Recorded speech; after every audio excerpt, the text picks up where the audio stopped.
Hi viewers, welcome to our channel. AP politics ఎంత interesting ఉన్నాయో మనందరికీ తెలిసిందే. అయితే ఇప్పుడు ఏపీలో ఎవరు అధికారంలోకి రాబోతున్నారు అనేది ప్రజల్లో ఒక పెద్ద క్వశ్చన్ మార్క్. వాళ్ళైతే ఎంతో ఆసక్తిగా ఎదురు చూస్తున్నారు. అయితే వాళ్ళ ఆసక్తి మేరకు కొన్ని సర్వేలు రావడం, వాళ్ళ సర్వేలు చూసి ఈ పార్టీ అధికారంలోకి వస్తుందా, ఆ పార్టీ అధికారంలోకి వస్తుందా, ఒక అంచనాకైతే వస్తూ ఉంటారు. అయితే ఎలక్షన్స్ తర్వాత, ఎలక్షన్స్ ముందర ఎన్నో సర్వేలు రావడం కూడా చూసాం. అయితే ఇప్పుడు మనతో పాటు కేకే సర్వేయర్స్ అనే పేరుతో సర్వేలు నిర్వహిస్తూ వస్తున్నారు కేకే గారు ఉన్నారు. అంటే ఆ పార్టీ ఈ పార్టీని కాకుండా వాళ్ళ ప్రజల యొక్క ఒపీనియన్ ఏ విధంగా ఉన్నదని సేకరించి ప్రజలకు అందిస్తూ ఉంటారు. సో మరి ప్రజెంట్ ఏపీలో పరిస్థితి ఏ విధంగా ఉంది, ఏ పార్టీ అధికారంలోకి రాబోతుంది అన్న విషయాన్ని ఒకసారి ఆయన మాటలో మనం తెలుసుకునే ప్రయత్నం అయితే చేద్దాం. సార్ నమస్కారం. సార్ నమస్తే ఆదిత్య. సార్ మామూలుగా ఇప్పుడు చూస్తున్నాం ఏపీలో ఎవరు అధికారంలోకి రాబోతున్నారని ఎంత ఇంట్రెస్టింగ్ గా మారింది, ప్రజల్లో కూడా చాలా ఆసక్తిగా ఉన్నారు. సార్ మామూలుగా మీరు సర్వేయర్ కాబట్టి కేకే సర్వేయర్ పేరుతో ఎప్పటి నుంచో సర్వేలు చేసుకుంటూ వస్తున్నారు. మీ ఒపీనియన్ లో మరి ఏ పార్టీ అధికారంలోకి రాబోతుంది, ఎవరికి ఎన్ని సీట్లు వచ్చే ఛాన్సెస్ ఉన్నాయి? అంటే మీరు ఇచ్చిన ఇంట్రడక్షన్ లో ఒక చిన్న కరెక్షన్. ప్రజలకి సమాచారం అందించాలన్న ఇంటెన్షన్ తో మేము సర్వేస్ చేయం. అసలుకి ఓకే, మేము చేసిన సర్వీస్ ఎమ్మెల్యేస్ కి లేదా చుట్టుపక్కల నియోజకవర్గాల్లో మనకు అందించిన రిపోర్ట్లు ఫైనల్ గా ఒక బ్రాండ్ ఇంకొంచెం నెక్స్ట్ లెవెల్ తీసుకెళ్లేదానికి చేస్తాం. కానీ మా ఇంటెన్షన్ ఎమ్మెల్యేస్ కి మనం అంటే ఎవరైతే క్లయింట్స్ చేస్తున్నామో వాళ్ళకి నెంబర్ కరెక్ట్ గా ఎగ్జాక్ట్ గా ప్రెజెంట్ చేయడం. ఎమ్మెల్యేస్ కావచ్చు, పక్కన ఉన్న వాళ్ళు కావచ్చు, లేదా నెంబర్ మీద ఇంట్రెస్టింగ్ ఉన్న వాళ్ళు. కానీ ఓవరాల్ గా ప్రజలకి మనం తెలియజేసి ప్రజల్ని ఉద్ధరిద్దాం ఈ నెంబర్ తో అనేది ఇంటెన్షన్ అయితే 100% కాదు.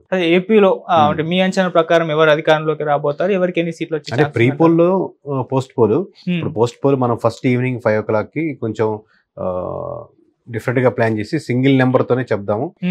ఓవరాల్ గా అన్ని మీడియా ఛానల్స్ ని పిలిచి, మనలాంటి ఛానల్స్ అన్నింటినీ పిలిచి ఓవరాల్ గా ఇది సింగిల్ నెంబర్ అని ఒక ఛాలెంజ్ గా తీసుకుని చేస్తున్నాం. బట్ ప్రీ పోల్ ముందు లాస్ట్ లో కన్ఫర్మ్ గా చేసిన నెంబర్ ఏంటంటే అవుట్ ఆఫ్ 175 ఖచ్చితంగా 97 నియోజకవర్గాల్లో కూటమి బలంగా ఉంది, గెలుచుకునేదానికి 100% ఆస్కారం ఉందని.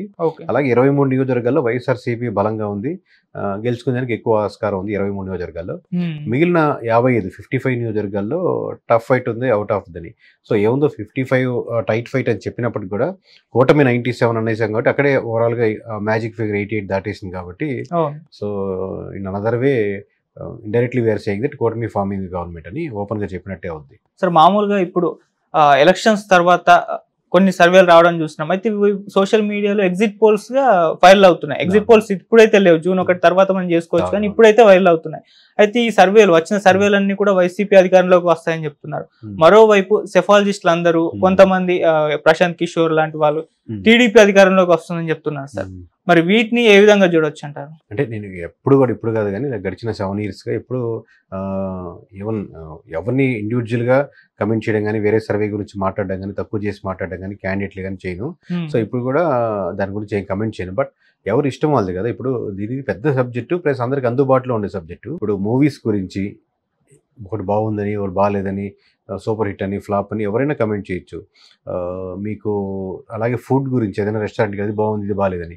అలాగే మూడో టాపిక్ పాలిటిక్స్ గురించి ఎవరికి ఉన్నటువంటి వాళ్ళకి ఈజీగా దాని మీద కమెంట్ చేయొచ్చు. అదే మీరు రాకెట్ సైన్స్, ఏరోనాటికల్ ఇంజనీరింగ్లో ఒక కాన్సెప్ట్ గురించి తీసుకుంటే దాని గురించి నోరు మనం మెదపలేం ఎలా ఉంటుంది. లేదా కెమికల్ ఇంజనీరింగ్లో ఒక సబ్జెక్ట్ గురించి ఎలా ఫార్ములాస్ ఫామ్ అవుతాయి అనేది. ఇది ఈజీ ఉన్న సబ్జెక్ట్ కాబట్టి విలేజ్లో ఉన్న ప్రతి ఒక్కరూ మామూలు కూలీ పని కాడి నుంచి ఒక పెద్ద మినిస్ట్రీ వరకు ఈయనకు 100 వస్తాయి అనుకుంటున్నాను, నేను 70 వరకు వస్తున్నాను. గవర్నమెంట్ ఫామ్ చేసి జగన్మోహన్ రెడ్డి, గవర్నమెంట్ ఫామ్ చేసి చంద్రబాబు నాయుడు గారే, పవన్ కళ్యాణ్కి 10 వస్తాయా? ఈ విధంగా కామన్ నెంబర్ డిస్కషన్లో ఉంటుంది. సో ఇంత వేలాది లక్షలాది కోట్లాది దాని మీద అభిప్రాయం ఉంటుంది ఒకటి. దాంట్లో ఆబ్వియస్గా ఈ సబ్జెక్ట్లో కూడా, సెఫాలజీలో కూడా, సర్వీస్లో కూడా మోస్ట్లీ ఎక్కడి నుంచి కదలకుండా చెప్పొచ్చు, చేసి చెప్పినా రాంగ్ అవ్వచ్చు. సో ఈజీ ఒపీనియన్ మనం కన్వే చేయొచ్చు అనమాట ఎవరికైనా. కానీ రైటా రాంగా, ఏ బేస్ మీద చేశారు, ఎలా చేశారు అనేది డిఫరెంట్ ఒపీనియన్. సార్ మీరు కూటమికి 97 అన్నారు, వైసీపీకి 20+ అన్నారు, ఒక 55 అలా టఫ్ ఫైట్ అని అంటున్నారు. అంటే మామూలుగా వైసీపీ లాస్ట్ ఎలక్షన్స్ లో 151 సంపాదించుకుంది. మరి అంత నుంచి 23 పడిపోయింది, కూటమికి అంత రేంజ్ వచ్చింది. ఏం జరిగింది, ఎక్కడ మిస్టేక్ అనేది జరిగింది వైసీపీ తరపు నుంచి చూస్తే? మీ సర్వే ప్రకారం ఎందుకు సార్ అంత డిఫరెన్స్ కనిపిస్తుంది? అంటే చాలా మంది ఒక రాంగ్ ఒపీనియన్ ఏంటంటే గడిచిన నెంబర్, ఇప్పుడు ఏదైనా జగన్మోహన్ రెడ్డి కొత్తగా ఒక పార్టీ పెట్టారు, దాంతో కంటెస్ట్ చేసి మనకు ఒక 50 seats సాధించుకోగలిగారు అనుకోండి. 0 నుంచి 50 వెళ్ళింది కదా. లెట్స్ ఎగ్జాంపుల్ చెప్తున్నాను. లేదు ఇంతకుముందు పార్టీ కంటెస్ట్ చేయలేదు, ఫస్ట్ టైమే కంటెస్ట్ చేసి 151 వెళ్ళారు.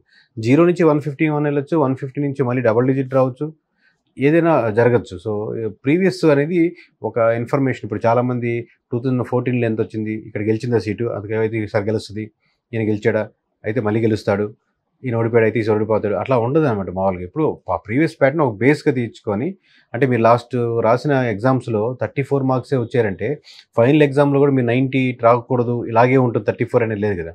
ఈ మధ్యలో చాలా సమీకరణాలు పడతాయి. బట్ ఇన్ జనరల్గా జనాలు అలాగే ప్యాటర్న్లోనే వెళ్తుంది అని ఒక బిలీవ్ చేస్తారు.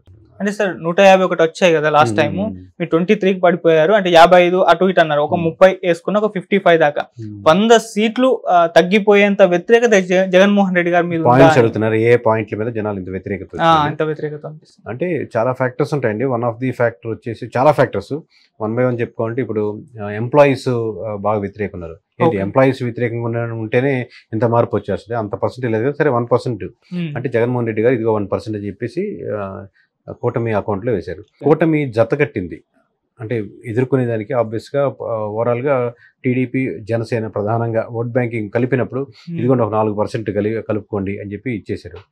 లేదా రోడ్లు, లేదా మున్సిపాలిటీ ఇష్యూస్, లేదా ఎంప్లాయ్మెంటు, లేదా లిక్కర్ గురించి, లేదా క్యాండిడేట్ సెలక్షన్స్ గురించి, లేదా ముందుగానే ప్లాన్డ్గా ఉండకపోవడం గురించి, ఇలా రకరకాల సబ్జెక్ట్స్లో 1% ఇచ్చుకున్నాం అనుకోండి. అది లెట్స్ అజ్యూమ్ ఒక 10% అయింది అనుకోండి.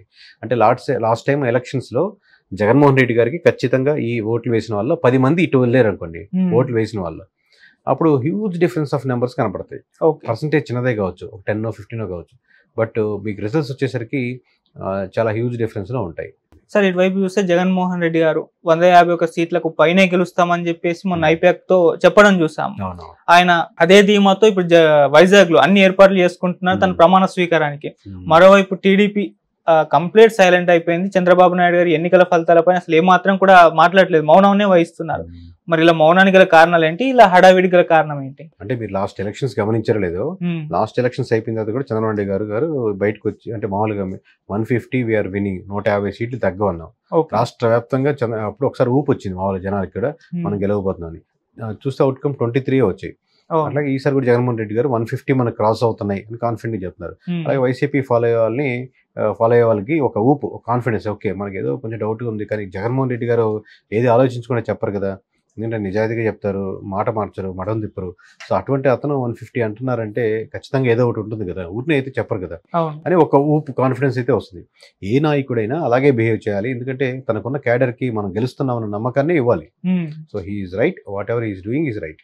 ఓకే, చంద్రబాబు గారు ఎందుకు మౌనాన్ని వహిస్తున్నారంటారు? చంద్రబాబు నాయుడు గారు లాస్ట్ టైము ఆయన చుట్టూ ఉన్న కోటరీ బాగుంది, చాలా బాగుంది, అద్భుతంగా ఉందని ప్రదర్శించింది చెప్పుండొచ్చు. అదే ఈసారికి వచ్చేసరికి చాలా క్లమ్జీగా ఉంది సిచ్యువేషన్. అంటే అంత ఈజీగా అసెస్మెంట్ వాళ్ళకి అందలేదా, డౌట్లు ఉన్నాయా, రకరకాల రీజన్స్ మీద ఎందుకు బహిర్గతమై లాస్ట్ టైం ఒకసారి దెబ్బతిన్నాం, ఈసారి మనం సైలెంట్గా ఉందాం, గెలుద్దాం నమ్మకం వచ్చినప్పటికి కూడా స్టిల్ మనం సైలెంట్గా ఉందామని అనుకోని ఉండొచ్చు అని నాకు అందుతున్న సమాచారం మేరకు. Okay sir. సార్ ఇక ఏపీ ఎలక్షన్స్ పైన బెట్టింగ్స్ ఒక రేంజ్ లో జరుగుతున్నాయి సార్. ఒక ఏపీలోనే కాకుండా తెలంగాణ, బెంగళూరులో కూడా ఒక రేంజ్ లో జరుగుతుంది. ఓకే, అయితే ఈ బెట్టింగ్స్ చేసే వాళ్ళు అంటే ఏ బేసిస్ మీద బెట్టింగ్ చేస్తారు? అంటే వైసీపీ వాళ్ళు మా వైసీపీ గెలుస్తామని బెట్టింగ్ చేస్తున్నారా, టీడీపీ వాళ్ళు టీడీపీ గెలుస్తామని బెట్టింగ్ చేస్తున్నారా, లేకుంటే వాళ్ళకు ఒక ఎక్స్పెక్టేషన్స్ అయితే ఉంటుంది కదా, ఈ పార్టీ గెలుస్తుంది, ఈ పర్సన్ గెలుస్తారని చెప్పేసి, వాళ్ళు ఏ బేసిస్ మీద ఈ బెట్టింగ్ ఒక పర్సన్ మీద పెడతారట? దీంట్లో మనం కొంచెం డివైడ్ చేసుకుంటే అండి, ఒక 70% మంది చాలా ట్రూ ప్రొఫెషనల్ గా ఉండేటువంటి బెట్టింగ్ చేసే వాళ్ళు ఉంటారు.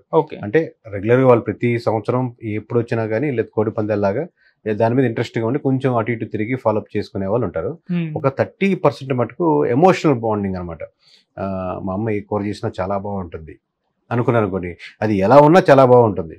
సో ఎమోషన్ అంటే మీరు కనెక్ట్ అయిపోయింటారు, మా అమ్మ చేసినట్టు ఎక్కడ ఎవరు ఈ కూర మడిగిందో మీరు చిన్నప్పటి నుంచి అలవాటు పడిపోయి ఆ టేస్ట్ కానీ.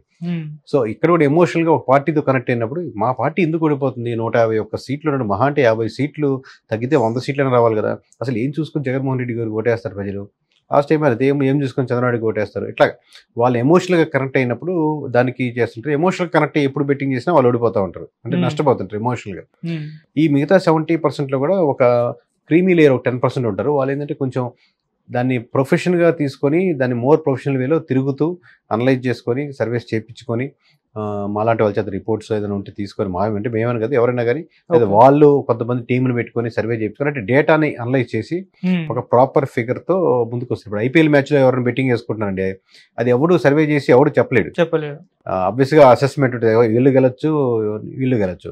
ఇప్పుడు నిన్న జరిగినటువంటి ఫైనల్స్లో ఎవరైనా అంత తక్కువకి ఆల్అౌట్ అవుతారని మీరు చేంజ్ చేయగలుగుతారని ఎవరు చెప్పలేరు కదా. సో కోల్కతా గెలుస్తుందని ముందుగానే ప్రిడిక్ట్ చేయాలి అంటే కష్టం. అది ఏ బేసిస్ మీద ప్రిడిక్ట్ చేయాలి? వీళ్ళకి ఆప్షన్ ఉంటుంది, వీళ్ళకి ఆప్షన్ ఉంటుంది. అట్ ది సేమ్ టైం దీనికి ఉన్న అదర్ యాంగిల్ ఏంటంటే ఎలక్షన్స్ ఓట్లు ప్రజలు వేస్తారు కాబట్టి ప్రిడిక్ట్ చేసేదానికి ఆస్కారం ఉంటుంది రకరకాల సర్వేస్ ద్వారా, సెఫాలజీస్ ద్వారా, టెక్నిక్స్ ద్వారా, ఐడియాస్ ద్వారా. మోస్ట్లీ 100% కాకపోయినా ఆ లైన్లో లేదనుకుంటుంది.